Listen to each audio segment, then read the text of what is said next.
EDM DFW family, what's good? It's your boy Trill Raver, and we are with the homie Riot 10 What at up? Lizard Lounge in Dallas, Texas. Yes, what's sir. good, homie? Good, man. Good. Just just woke up from a little nap. Have to get rested up for tonight. It's my last show on the Rail Record tour this year. Last show in the U.S. I got China and Thailand next week, so gotta go out with a bang here in Dallas, one of my favorite cities. So Hell yeah, homie. I mean, you moving across the country, man. You Yeah. jet setting.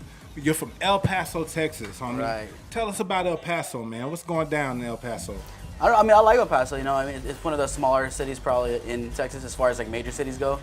But I've always got like a lot of love from El Paso. Food's great. I think the people are really nice there. It's a desert, but it definitely has its perks. It's home.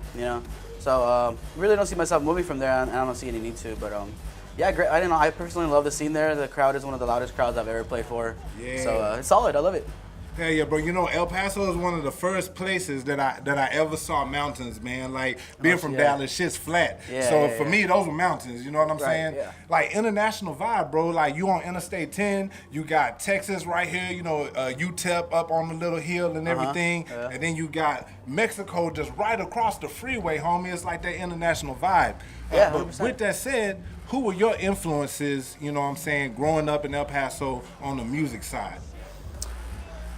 Music side, I started making hip hop back when I was 16. So as far as that, influences go, it's mostly like, like Lil Jon was a big one. Trillville was big for me. Like, DMX was really big for me. Ludacris, all that southern shit was really like a big influence on as far as my hip hop shit goes. Yeah.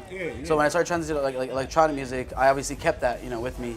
But as far as first. I kind of jumped on kind of late, probably like 2009, 2010, as far as like electronic goes. It was probably like Deadmau5, like Crookers, like Rehab, all back then. It was really house stuff.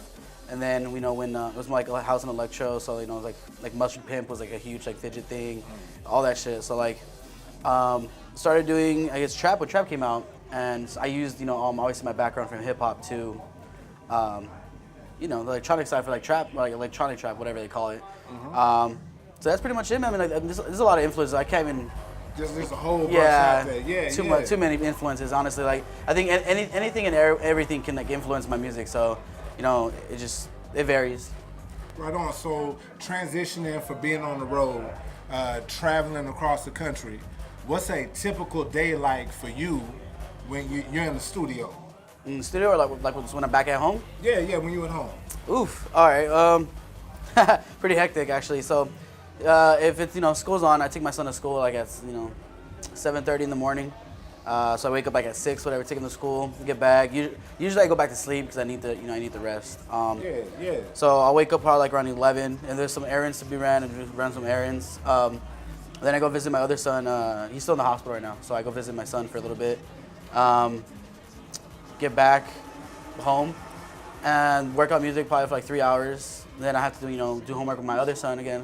I have to actually go pick him up first. Okay. around 4:30, pick him up. Do homework with him. Then maybe sometimes get back in the studio for a little bit, finish things off. Then play a little bit of video games for like an hour or two.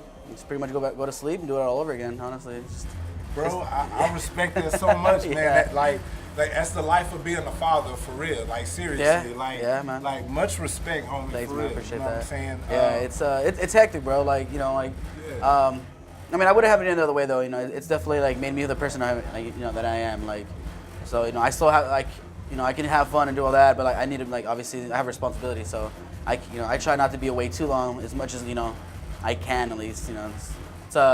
This job obviously requires a lot of traveling, so I'm not really home as much as sometimes I would like to be. What's the longest you've ever been in a studio? Like a studio session. It's just like a one-time thing. Probably like a good 12 hours, maybe.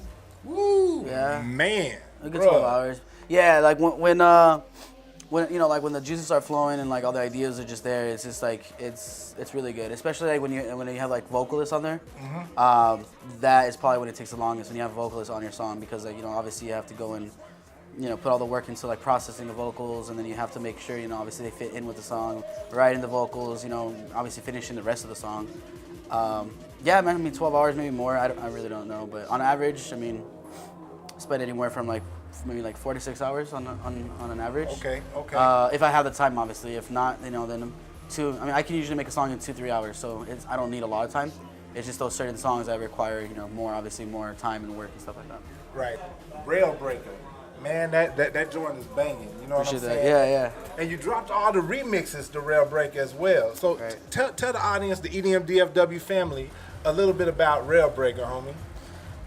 I mean, honestly, it was just kind of coming up with want to come up with something like, it's kind of like, not, I wouldn't say mainstream, it's like, you know, massive, you know, like something that I know would appeal to like a lot of people. And obviously, like, you know, it might be, I think it's catchy, you know, some people say, oh, it's corny, but I really think that it's like, it's something that, you know, everyone can like get hyped to and shit, you know. And when I reached out to Rico Act, he's always come up with like, he has a really hype voice, and like, you know, he always comes up with really like catchy, you know, lyrics. So hit him up, and as soon as he sent him over, like I knew that song was gonna be, you know, it was gonna be big, you know. Yeah, easily, and it's obviously one of my favorite songs, and it's crazy like having a song that like almost like everywhere I play, almost everybody knows that song, and they always all sing the lyrics and all that. It's crazy.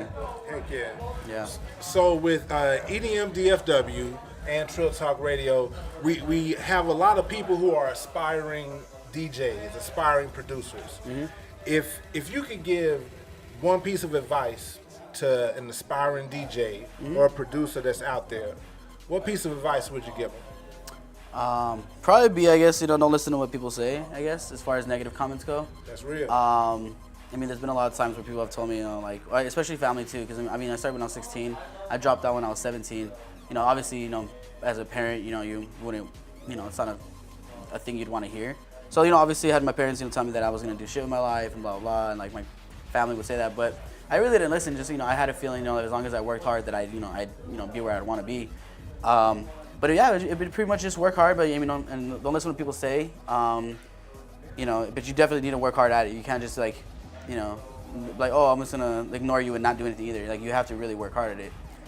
You know, and it's and have patience. This thing takes years on top of years and years. Like I've been producing for, you know, already 10 years already, and it's a long ride, you know. But like if you love music and that's your passion, then it doesn't feel like a long time. You know, it doesn't. There should be no rush in it. You know, if it's gonna happen, it's gonna happen. Like, you don't have to try to like, you know, make a radio hit. Like if you like music, you just release it and make sure, you know, obviously you want the best opportunities for each song that you know release. So obviously you want the best labels and all that. That's fine. But as far as like don't push it, don't like force it, you know.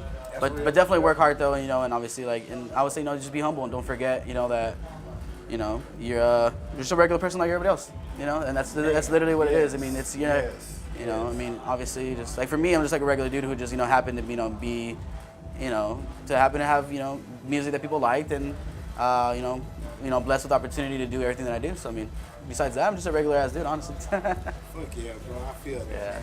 Hey y'all, Riot 10, EDM DFW. We are out at the Lizard Lounge in Dallas, Texas. Friday night, it is going down. Thank you, homie. All right, thank you guys, man. I appreciate that. Hell yeah, right on.